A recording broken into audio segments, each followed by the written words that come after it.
All right. Good afternoon, everyone. Welcome to Bible study for this afternoon. All right. So, as you know, on Sunday we I was talking about Mary trusting Jesus, and so we saw a good example of trusting the Lord, and now we're going to look at maybe a not so good example of trusting the Lord. We're going to look at Moses and Moses trusting God. And so we're going to jump right into it. We got a lot of scripture to cover today. And so let's go ahead and get started. All right, we're going to open up with this particular text. Joshua succeeding Moses. This is from Numbers 27, 15 through 23. Can I get a volunteer to read that for us? Numbers 27. I guess that's me. Well, Sister Ray, since my I heard you. Reverend. let me try. Ooh, I can enlarge it a little bit. Then Moses spoke to the Lord, saying, "May the Lord, the God of spirits, God of the spirits of humanity, appoint a man over the congregation who will go out and come in before them and lead them out and bring them in, so that the congregation of the Lord will not be like the sheep that have no shepherd." So the Lord said to Moses, "Take Joshua the son of Nun, a man whom is the Spirit, whom is full of the Spirit, and lay your hands on him, and have him stand before Eleazar the priest, and before all of the congregation, and commission him in their sight. And you shall put some of your authority on him, so that all of the congregation of the sons of Israel will obey him. Moreover, he shall stand before Eleazar the priest, who shall inquire of him by the judgments of the Urim before the Lord. At his command they shall go out, and at his command they shall come in, both he and all the sons of Israel with him, all the congregation." Then Moses did just as the Lord commanded him. He took Joshua and had him stand before Eleazar the priest and before all of the congregation. And he laid his hands on him and commissioned him, just as the Lord had spoken through Moses. All right. I messed that up. We should have started at verse number 12. I'll go ahead and read it. Then the Lord said to Moses, "Go up to the mountain in the Abram range and see the land I have given the Israelites. After you have seen it, you too shall be gathered up with your people, as your brother Aaron was. For when the community rebelled at the waters of the desert of Zin, both of you disobeyed my commands to honor me as holy before their eyes." So bringing up this text is because God tells Moses, basically, you can see the promised land, but you're not going to get in. And I know a lot of people, when they read this text and they see that, they think to themselves, God is kind of rude, right? That's kind of wrong, right? Moses had did so much for God. He makes one little mistake and he does not make it into the promised land. He doesn't get a chance to see his hard work rewarded. And so a lot of people, when they read about this, they're upset and say that, well, God was wrong. He should have let Moses in. He just made one simple mistake. But I wanted to start here, but we're going to peel back this onion, and I want you to see kind of what kind of led Moses to this point, if that makes any sense. Like, how did Moses get to this point where he is being denied not only getting into the promised land, but having to pass off his leadership to Joshua? Okay. Now I want to pause here before we get into that and realize that passing off leadership is a natural thing. It happens. And I know, and look, now I just read for you verse 12 where he tells him he's not going in, but look what he makes sure he stands up for the people, right? And says, "Lord, don't lead the people. I know I'm not making it in, but don't lead them without somebody to guide them," right? Now, I don't know about you, but many of us, if we found out we did all that when making it to the promised land, would have been like, you know what, God, it is what it is. They get in. Since I can't get in, But look at Moses. Even though he was not going to make it in, he wanted to make sure the people he was overseeing were going to be properly taken care of. And so he passes the leadership on to Joshua, son of Nun. All right. So that's where we're headed, right? So the big question is, why doesn't Moses get in? And so we're going to go all the way back to the book of Exodus, right? And look at Exodus chapter number 4, verses 1-5. Somebody read that for us. Then Moses said, what if they will not believe me or listen to what I say? For they may say, the Lord has not appeared to you. The Lord said to him, what is that in your hand? And he said, a staff. Then he said, throw it on the ground. So he threw it on the ground, and it turned into a serpent. And Moses fled from it. But the Lord said to Moses, reach out with your hand and grasp it by its tail. So he reached out with his hand and caught it, and it turned into a staff in his hand, so that they believed that the Lord, the God of their fathers, the God of Abraham, the God of Isaac, and the God of Jacob has appeared to you. All righty. Let's rewind it back just a taste. Okay. So this is when Moses is being commissioned by God to go back to the Israelites and to explain to them that God is going to set them free. And so Moses is like, well, God, I can't go back. What if they don't listen to me? What if they don't believe me? And look what the first thing the Lord says. What's in your hand, right? And he says, I got a staff. And so what he tells them, throw the staff on the ground. The staff turns into a snake, right? Now, many of you know, I mean, you might not know. I don't know about y'all, but when I was a little bit younger, I used to watch The Crocodile Hunter. I don't know if you remember that guy, right? Yeah. So I'd be wrestling around with some dangerous animals. Yeah. And so what are his, a lot of times he'd be dealing with snakes, right? And just from him, he would know you want to control the head, right? You could control the head, it'll keep you from getting attacked by the snake. And so Moses must have been a man of color, because when he seen this snake, what happens to him? He runs away. He said, I don't fool with any snakes. I can recall when I first got to Alaska, this is funny. We were one of the trustees was showing me the property, like we was walking around the property, and we got to this tall grass. He starts walking through the tall grass, and I get to tall grass and I stop. And he looks back at me, he says, oh, there's no snakes in this grass. And so my wife was confused. She was like, how did he know that's why you were walking through the grass? I said, he's from North Carolina, I'm from North Carolina. You just don't go tromping around in tall grass, because that's where snakes hang out at. And so, but he grabs the snake, and the snake turns back into a staff, right? So this is the first time we see the importance, or even Moses sees the importance of this staff, right? The staff has some level of importance to him. Okay. I just want us to pick that up. All right. Let's keep going. All right. So let's read Exodus 7:8-13.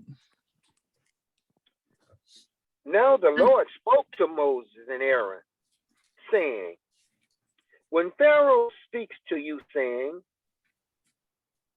a word of miracle, then you shall say to Aaron, take your staff and throw it down before Pharaoh, so that it may turn into a serpent. So Moses and Aaron came to Pharaoh, and so they did, just as their Lord had commanded. And Aaron threw his staff down before Pharaoh and his servant, and it turned into a serpent. Then Pharaoh also called for the wise men and the sorcerers, and they too, the soothsayers, priests of Egypt, did the same with their secret arts. For each one threw down his staff, and they turned into a serpent. But Aaron's staff swallowed their staff, and yet Pharaoh's heart was hardened, and he did not listen to them, just as the Lord had said. Hey. All right. So we skip forward. What do we see? We see Moses and Aaron going before Pharaoh, right? And so they do what God says. They took the staff and threw it down. And what happened to the staff? It turned into a serpent. Turned into a serpent. Now, here's the part I want to pause for here for a second and notice. Notice that Aaron could do this, but also Pharaoh's wise men and sorcerers could do the same thing. Notice that now. Even though he tells them, this is the way the people are going to believe you, throw your staff down, it's going to turn to a snake. Pharaoh's people could do the same thing. Yes. But notice the difference. Go ahead. I believe God was aware of that. But at the same time, I think God wanted to show Pharaoh, you are not the only one who has some power, but in the end, Pharaoh, my power is much greater than yours. Right. And I think verse 12 alludes to that. Yeah. Each one threw down his staff and it turned into serpents, but Aaron's staff swallowed their staffs. 8 up 1, 8 up 3. Right. So guess what? I know that I can do this. You know, I know you, like you said, I know you can do this, Pharaoh, but I can do this and more. Right. My power is greater than yours. All right. All right, so we're gonna look at the Nile turning to blood. Somebody read for us Exodus 7, 14 through 19. Then the Lord said to Moses, excuse me, Pharaoh's heart is stubborn. He refuses to let the people go. Go to Pharaoh in the morning, just as he is going out to the water, and position yourself to meet him on the bank of the Nile. And you shall take in your hand the staff that was turned into a serpent, and you shall say to him, the Lord, the God of the Hebrews, sent me to you, saying, let my people go, so that they may serve me in the wilderness. But behold, you have not listened. This is what the Lord says. By this you shall know that I am the Lord. Behold, I am going to strike the water that is in the Nile with the staff that is in my hand, and it will be turned into blood. Then the fish that are in the Nile will die. The Nile will stink, and the Egyptians will no longer be able to drink water from the Nile. Then the Lord said to Moses, say to Aaron, take your staff and extend your hand over the waters of Egypt, over their rivers, over their streams, over their pools, and over all their reservoirs of water, so that they may become blood. And there will be blood through all the land of Egypt, both in containers of wood and in containers of stone. All right. All right. What do you notice again about this text? He tells him, God tells Moses to do what? Take his staff and touch the Nile, right? Touch the Nile. And what happens to the Nile? It turns into blood. Turns into blood. Anybody, I mean, of course, I'm sure y'all grasp the significance of the whole Nile turning to blood. The Nile was the lifeblood of Egypt. The reason why Egypt was able to become a superpower, especially in those days, is because even though they were in an arid desert environment, the Nile supplied life to all that area. So they had land, they could grow crops. They had land they had water to, give to their animals. Water is one of those things. It's the lifeblood of any nation. You look at a lot of major cities, especially old cities. Where are they built next to? Rivers. Yeah, yes. Water. Yeah, water in the you have to have a water supply. Right. Yeah. So listen, and this you can survive days without food, but I mean you can survive, I think 2 weeks without food, as long as you got water. But you're not lasting 3 days, more than a couple of days without water, because water is that important to us, right? It makes all our organs move, it helps get waste out of the body. Water is that important. So this would have been a terrible, like I ain't gonna lie, if I was Pharaoh, I'm like, y'all can go because y'all have messed up my water supply. But anyways, and so not only did the Nile turn to blood, all the water they had saved up turned to blood. Yeah. So again, I'm painting a picture here. All right. But at this point, I think Pharaoh ought to realize that he was overmatched, because he didn't send his wise men back out there to reverse the situation. Yeah, They didn't have any staffs. that's They a were good all point. That's a good point. That's a very good point. That was right on cue. That was right on cue. And they had their staff. They probably could have did it, but they lost their staff. That'll preach all day long and twice on Sundays. All right, the part of the Red Sea.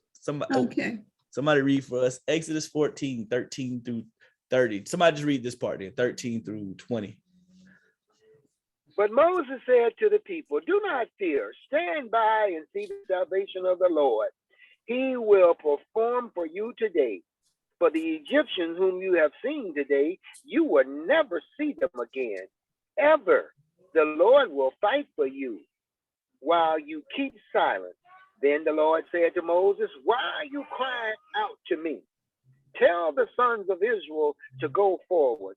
As for you, lift up your staff and reach out your hand over the sea and divide it. And the sons of Israel shall go through the midst of the sea on dry land. And as for me, behold, I will harden the hearts of the Egyptians and his horsemen. Then the Egyptians will know that I am the Lord, when I am honored through Pharaoh, through his chariots, and through his horsemen. Then the angel of God, who had been going before the camp of Israel, moved and went behind them, and the pillar of the cloud would move from before them and stood behind them. So it came between the camp of Egypt and the camp of Israel, and there was the cloud alone with the darkness, yet it gave light at night. Therefore, the one did not approach the other all night. All right. So Pharaoh relents. We know the story. Pharaoh relents. He doesn't relent until all the firstborn in Egypt are dead, and there's a bunch of crying. And then either somebody came to him, or he thought to himself, like, yo, that's our labor force. How am I gonna let them go? And so Pharaoh runs out to pursue the Israelites. Okay. Yeah. Mhm. I like what Lord says to Moses in verse 15. Why are you crying out to me? I've given you again that staff to do what? Put your hand over the sea and divide it. Okay. All right. Mhm. Let's keep going. Hold on. Back to the sea. Why did I do that? Anyways, I'll fix that later.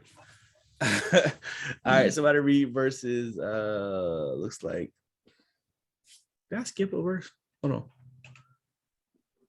No. Yeah, I messed something up. Anyways, I'll fix it later. All right, so let's read verses 21 through 25. Okay, this was supposed to happen. That was the first part of Red Sea crossing. This is the second half. And so I just did the whole chapter and verse, but this is the second half of it. So I read for us 21 through 25.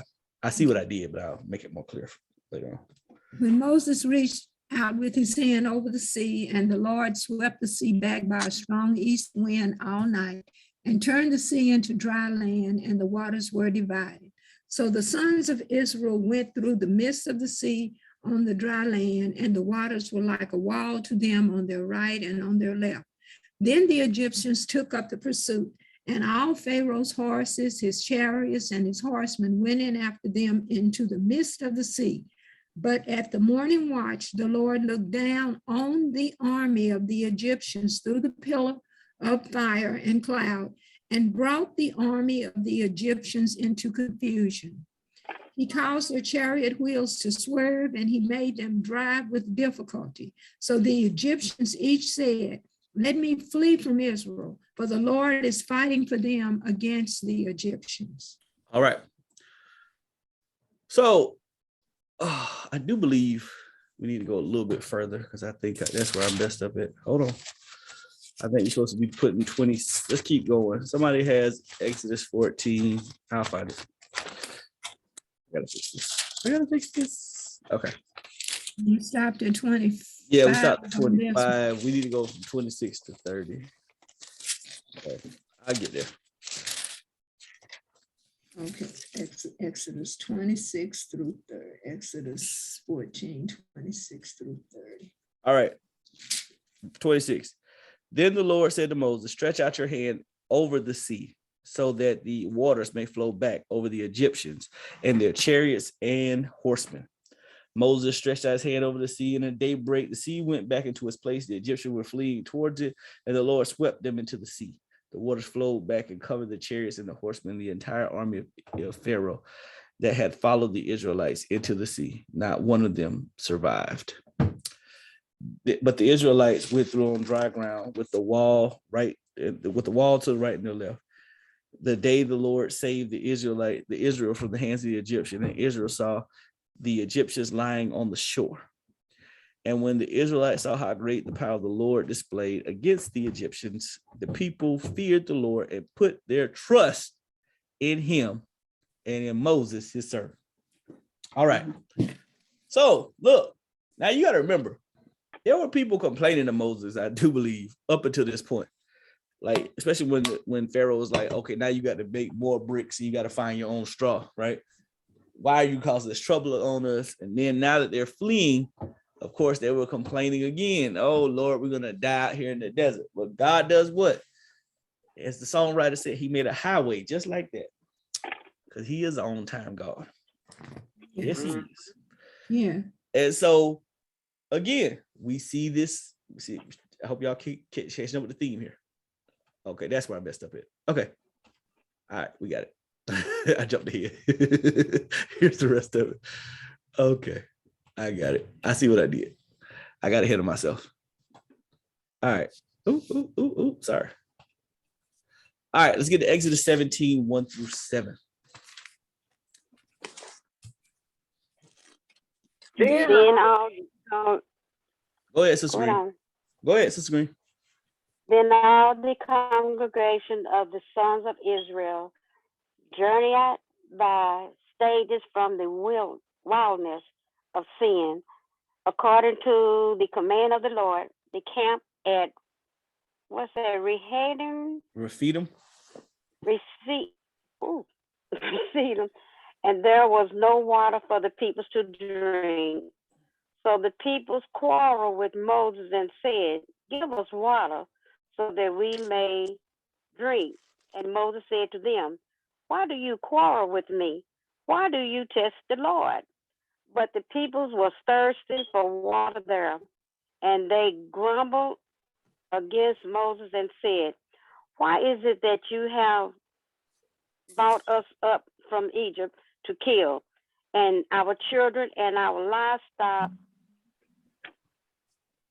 with livestock thirst? So Moses cried out to the Lord, saying, what am I to do with this people? A little more and they will stone me.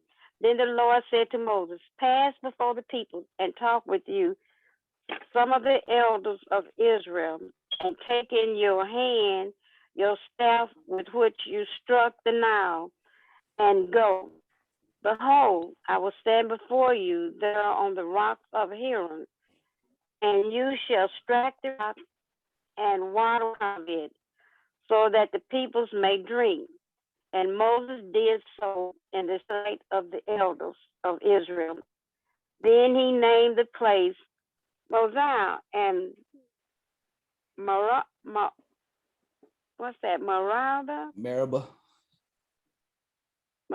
because of the quarrel of the son of Israel, and because they tested the Lord, saying, is the Lord among us or not?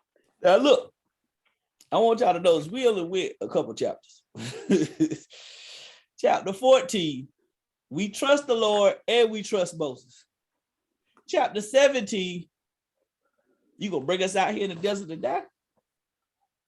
Us and our kids and our animals, we thirsty. It's how quick we switch up sometimes, right?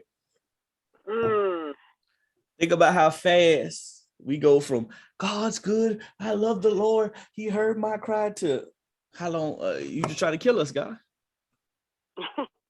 Right? Yeah. And so what does Moses do? He calls out to God. And God tells him to do what? he tells him to take that staff again. And do what with it? And he tells him to take the staff and go up to the rock at Horeb and strike the rock. All right. He said, strike the rock, right? Strike the rock. And the water came out and the people was able to drink. All right. Now you thought the people would be able to know that God can do what he can do before that. But still, they got doubts. All right, let's keep going. All right, the war with Amalek. Somebody read 8 through 16 for us. Then Amalek came and fought against Israel at Rephidim. So Moses said to Joshua, choose men for us and go out, fight against Amalek. Tomorrow I will station myself on the top of the hill with the staff of God in my hand. Joshua did just as Moses told him and fought against Amalek. And Moses, Aaron, and Hur went up to the top of the hill. So it came about when Moses held his hands up that Israel prevailed. But when he let his hand down, Amalek prevailed. And Moses' hands were heavy. So they took a stone and put it under him, and he sat on it, and Aaron and Hur supported his hands, one on one side and one on the other. So his hands were steady until the sun set. And Joshua defeated Amalek and his people with the edge of the sword. Then the Lord said to Moses, write this in a book as a memorial and recite it to Joshua, that I will utterly wipe out the memory of Amalek from under heaven. And Moses built an altar and named it, the Lord is my banner. And he said, because the Lord has sworn, the Lord will have war against Amalek from generation to generation. All right. All right. So this time, Moses, now he done used the staff to get water from the rock. The same staff, he held in his hand, and they won this battle. All right. And so I like what it said, that when he got tired, they had him sit down on a rock when he couldn't stand any longer. And then when he couldn't hold his arms up, Aaron was on one side, and I think he said Hur was on the other side. And they holding his arms up, right? And so just remember, sometimes we have to remember, some people get to the point where they cannot hold themselves up. We have to be willing to support them in there. All right, still driving this point home. All right, let's flip over to Numbers chapter number 20, 8 through 15. Who wants to read this for us? Take the staff, you and your brother Aaron, assemble the congregation and speak to the rock before their eyes. Hold on, now say that again. Repeat that again. Take the staff. Okay, let me go. Assemble the congregation, I'm going to start there, and speak to the rock before their eyes. Okay. That it shall speak to the rock before their eyes. All right. That it shall yield water.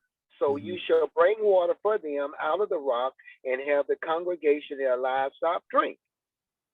So Moses took the staff from before the Lord, just he has commanded him, and Moses and Aaron summoned the assembly in front of the rock. And he said to them, listen now, you rebels. Shall we bring water out of this rock? Then Moses raised his hand and struck the rock twice with his staff, and water came out abundantly, and the congregation and their livestock drank. But the Lord said to Moses and Aaron, since you did not trust me to treat me as holy in the sight of the sons of Israel, for that reason you shall not bring this assembly into the land which I have given them. Those were called the waters of Meribah, because the sons of Israel argued with the Lord, and he proved himself holy among them. All right, we're going to pause right there. So what were the instructions given to Aaron and Moses to do to this rock? Speak. Now, notice, God's going to perform the same miracle, but in a different way. The first time he wanted him to tap the rock, right? Yeah. This time he wanted him to speak to the rock. Don't try to box God in. Even if he's doing the same thing, the same type of miracle, he can do it in two different ways. He doesn't have to show up the exact same way each time, right? Now I like verse 9. I like verse 10. Now is it verse 10? Yeah. Now notice the difference between the last time and this time. Yeah. Moses says what? Listen now, you rebels. Shall we? Yeah. Not the Lord. Shall we bring water from you out of this rock? Then Moses raised his hand and struck the rock twice, and water came out. And the Lord was compassionate because he didn't have to let the water come out. Glad you caught on that, Sister Ray. I'm glad you caught on to that, right? Yeah, He could have had him up there looking like a plum fool, that's right. but he didn't. He allowed the water to flow. Right. But what happened to Aaron and Moses? They were denied entry into the promised land because of their disobedience. Remember, they had already yeah. went by there once, right? They already went to the promised land. They did the scoping out, and the only people who were supposed to be saved were Joshua, Caleb, Aaron, and Moses. They were the only ones who were supposed to make it into the promised land. But them two don't get in because of this action. Yeah. Now, there's plenty of people who read this text and go, God, come on now, over a rock. But is it over the rock? You know, well, Go ahead. It's more than a rock. Right. However, Mrs. Ray said, and I agree, that God shows some compassion, you know, by giving them water, and he also showed some compassion and mercy by not killing them on the spot. And we know what that had happened a lot from Exodus up to Numbers. You know, the earth opened up and a lot of people were swallowed up, you know, a lot of rebellion. So we see his compassion there, but it's hard sometimes when people get on your nerves. Listen, I understand Moses in this aspect. Yeah. Them people cried about water again. Lord have mercy. We just went through this. Has not God provided each and every time? You know, Moses, remember, Moses started this journey when he was 80 years old. Right? I'm getting cantankerous now at 40. So I couldn't imagine being at 80 and got to leave these whiny people out of the promised land, right? Yeah. And so, but this also teaches us, just because you're going, you can't let your emotions usurp what you're called to do. Right? True. He was told to speak to the rock because we don't know what God had planned after he spoke to the rock. But since he took it upon himself to usurp God, right? Yeah. To make the people think he was the one that was causing the water to come from the rock. I tell people a lot of times, sometimes we don't get what we want because God knows you're going to try to steal his glory. Pastor, can I ask you a question? Because you said that only Aaron, Moses, Joshua, and Caleb were supposed to go. Of that generation. I'm sorry. Let me finish that statement. Oh, of that okay. generation. Okay. I'm sorry if that's confusing. Okay. Of that generation. Okay. I apologize. Yeah, that was a little confusing. No, I'm glad you asked the question because somebody might have thinking the same thing. Joshua, Caleb, Moses, and Aaron were the only ones of that generation. That generation. He said this generation is going to die out, and the next generation is the generation is going to. Okay, that's who winning. Okay. Yeah, okay. I'm sorry. That's okay. I just want to make sure. No, I'm glad you asked that. At least you know, I didn't want any confusion, but yes. All right, let's keep going.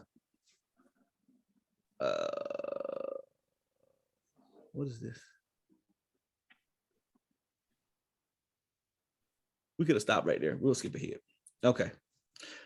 So Moses still asked God to let him in, right?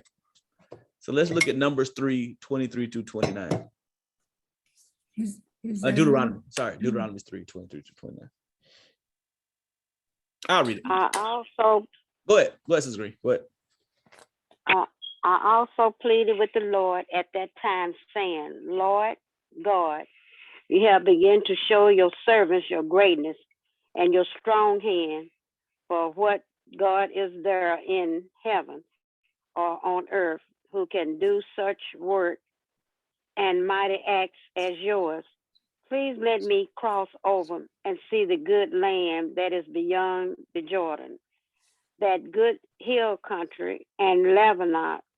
But the Lord was angry with me on your account and would not listen to me. Instead, the Lord said to me, enough. Do not speak to me anymore about this matter. Go up to the top of, Lord help, Pisgah.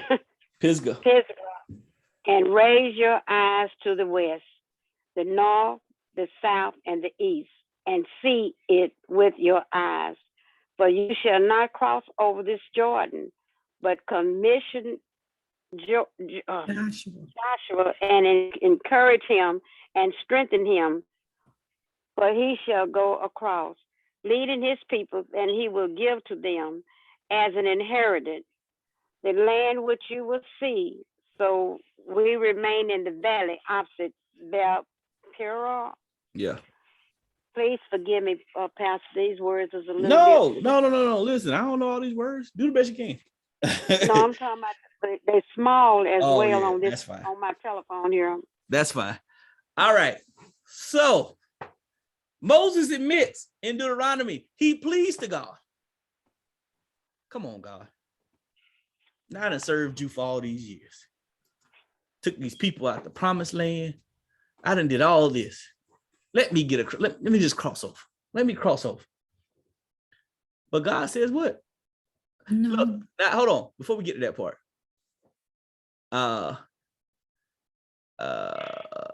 Verse number 26 made me chuckle.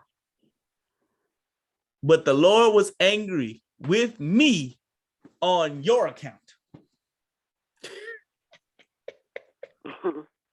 He didn't blame himself. Right. He did not blame himself. He, just like Reverend Williams said, if y'all people want to make complaining so much, I could have made it to the promise. Yeah. Right? Yeah. Had y'all not been whining and complaining, had y'all not been fussing about some water, I wouldn't have got mad and went to the promised land. I'm going to take a little leap of faith and say maybe Moses didn't quite get it. Right? Because here we are sometime later. They're getting close to the point of them crossing over into the promised land. And he's still like, he's not blaming himself. He's blaming the other people. Why? Think about maybe he didn't think he did anything wrong because the water did come out. There you go. He forgot that the Lord said speak and not hit. See, the thing about it is sometimes we think the ends justify the means. Yeah. But let's go back. Go back. Did not the Lord, and I know that's part of because did not the Lord tell Moses specifically what he did and to disobey? Yep, he did. When that happens, then I think that would negate the fact that he didn't know what had happened. But I see it here.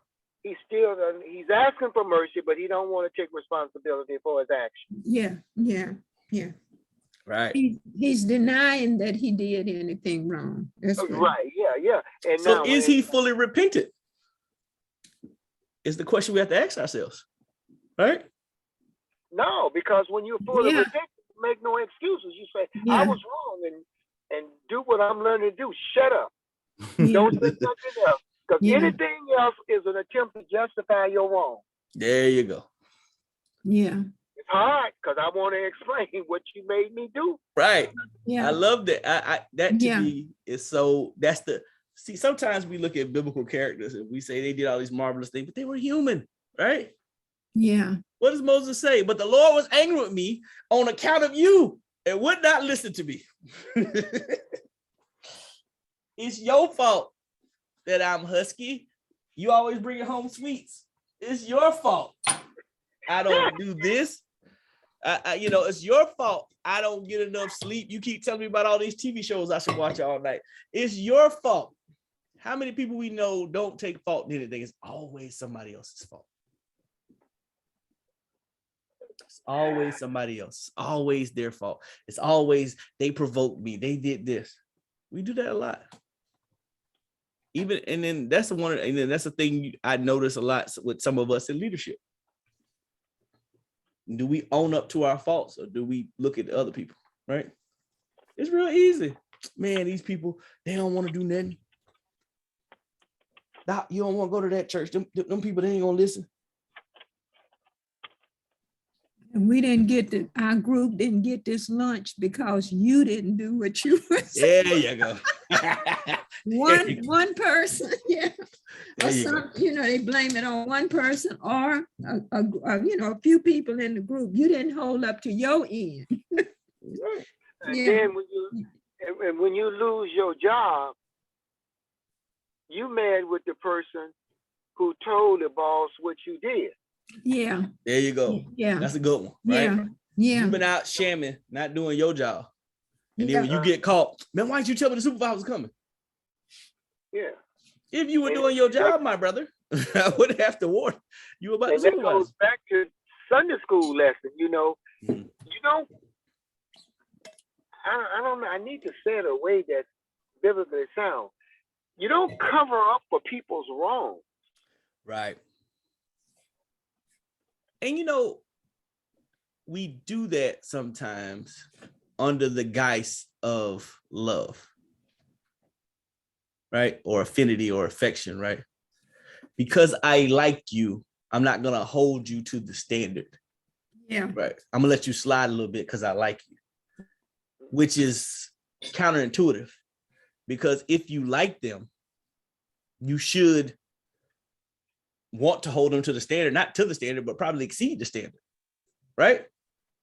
Because I should want to see you exceed and not just succeed, but exceed the expectations people have for you. So I'm going to push you a little harder, right? Yeah. The people that you like, you say to them, I'm going to push you. I'm not going to let you just sit back here.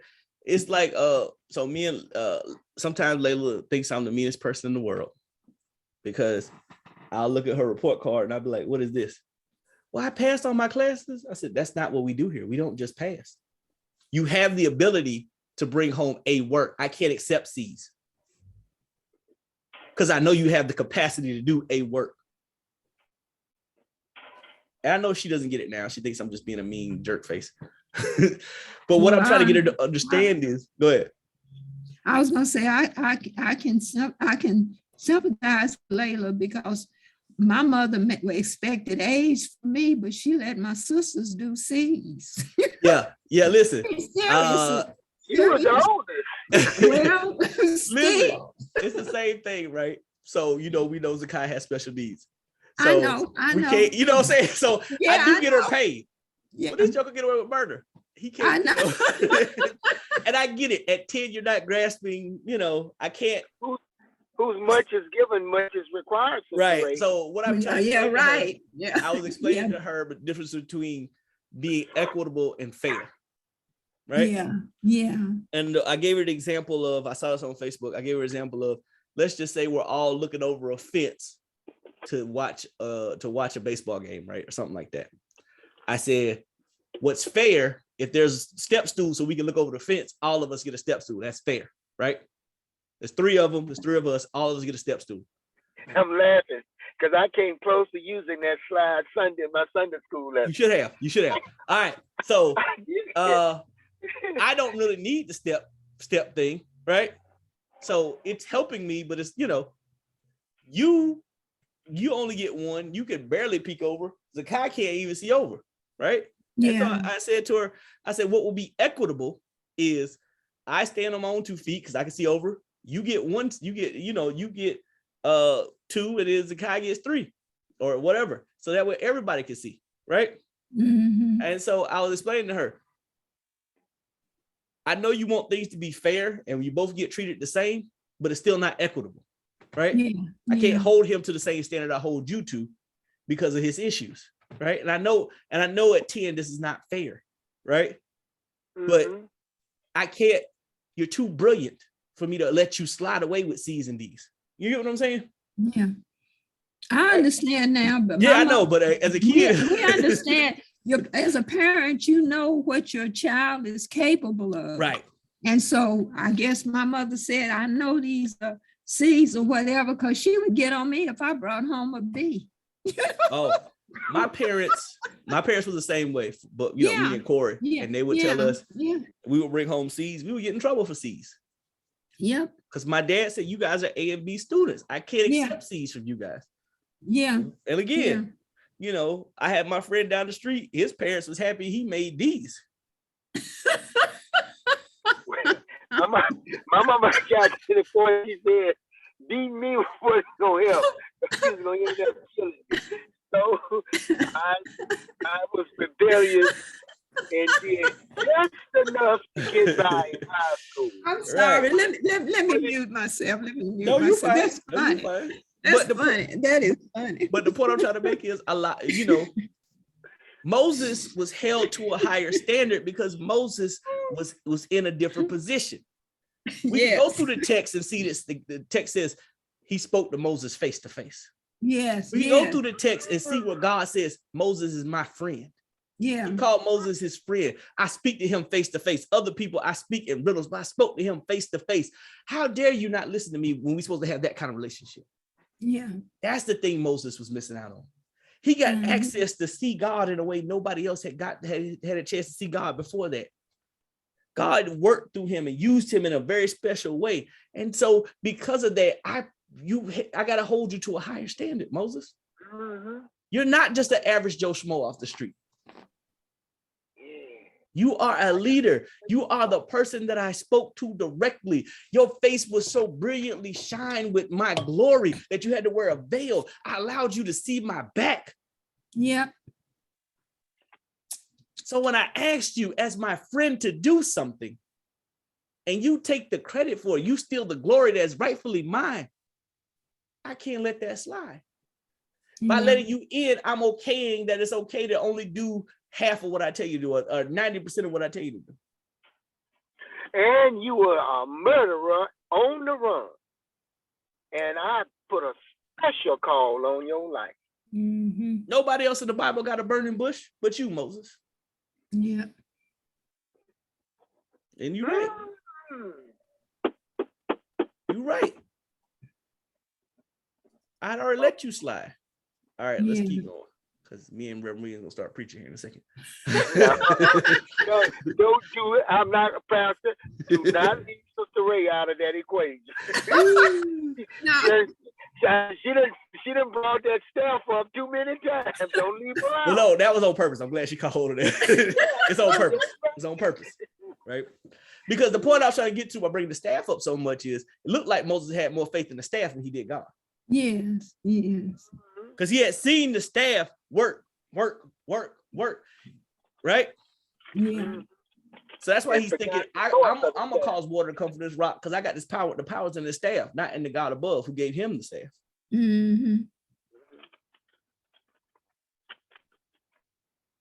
All right, let's go ahead and somebody read Deuteronomy 32, 44 through 54.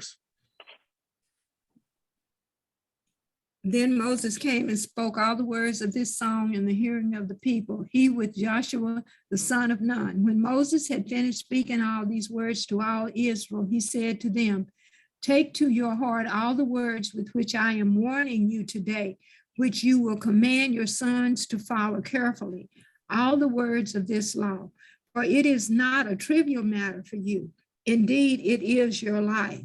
And by this word, you will prolong your days in the land which you are about to cross the Jordan to possess. Now the Lord spoke to Moses that very same day, saying, go up to this mountain of the Abiram, Mount Nebo, which is in the land of Moab, opposite Jericho, and look at the land of Canaan, which I am giving to the sons of Israel as a possession. Then you are to die on the mountain where you ascend, and be gathered to your people, as Aaron your brother died on Mount Hor and was gathered to his people, because you broke faith with me in the midst of the sons of Israel at the waters of Meribah, Kadesh, in the wilderness of Zin, because you did not treat me as holy in the midst of the sons of Israel. For you will see the land at a distance, but you will not go there into the land which I am giving the sons of Israel. All right. So Deuteronomy is kind of a retelling of the book, and so that numbers kind of match up, but it's the same thing, right? God won't allow Moses to see the promised land, because look what he says to you. He says, you broke faith with me. Think about that. He said, you broke faith with me in the midst of the sons of Israel at the waters of Meribah Sheba. In other words, it's not what you, it's somewhat what you did, but it's a lot of it about what about how you did it. You got up there grandstanding as if you got yourself this far. That you didn't allow you to get captured by the Egyptians when you murdered that man. That you was able to find Zephora and be able to be saved in the wilderness. That you caused the bush to burn and not be consumed. That you caused the Nile to happen. That you parted the Red Sea. You forgot what got you here. It was all God. And in some ways, a lot of us are in a similar boat. When God elevates us, we forgot who got us to the point of elevation. We forgot who kept us when we could not keep ourselves. We forgot who made a way when there was no way. Yes, yes. We forgot who opened doors when there was no door to be opened. Oh, yes, yes, yes. We forgot about who got us up out of that hospital bed when we were laid up sick. Mm-hmm. We forgot about who fed our families when we didn't have any way to feed them. Oh, thank you, Jesus. Thank you, Lord. We forgot about who wiped the tears from our eyes when there was nobody else around. Oh, yes, yes. So the point I was trying to drive home, and I hope you caught hold to it, it appears that Moses put his faith more into that staff in that day, in that moment, than he did God himself.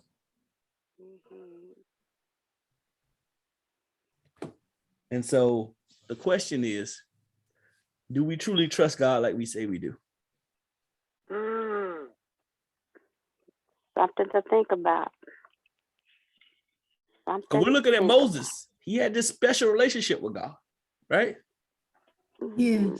We talked about how he looked at God face to face. We talked about how he got the words. He got the words from the tablets handed down to him. We talk about all that. Moses had a special relationship with God, but when God needed him to stand up for him, he made it about, instead of about God, he made it about himself. Mm-hmm. So what happens when God puts us on a platform? Do we make it more about himself or us?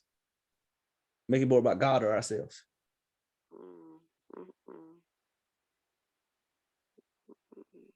Well, a lot of times we make it by ourselves, and that's why we fail. That's why we fail. And Pastor, I was thinking about what you said when we first started about how people, when they read this, they think God was hard and harsh. And to me, I've never really thought that, because God is perfect. It's nobody down on earth is perfect. He's the only perfect one. So if you didn't do what you're supposed to do, and he told you to do it, you're not perfect. You can't be God. So I always looked at him as he was perfect, and whatever he did was perfect. So I don't look at it like that. I don't look at it like he was mean to Moses because Moses made one mistake.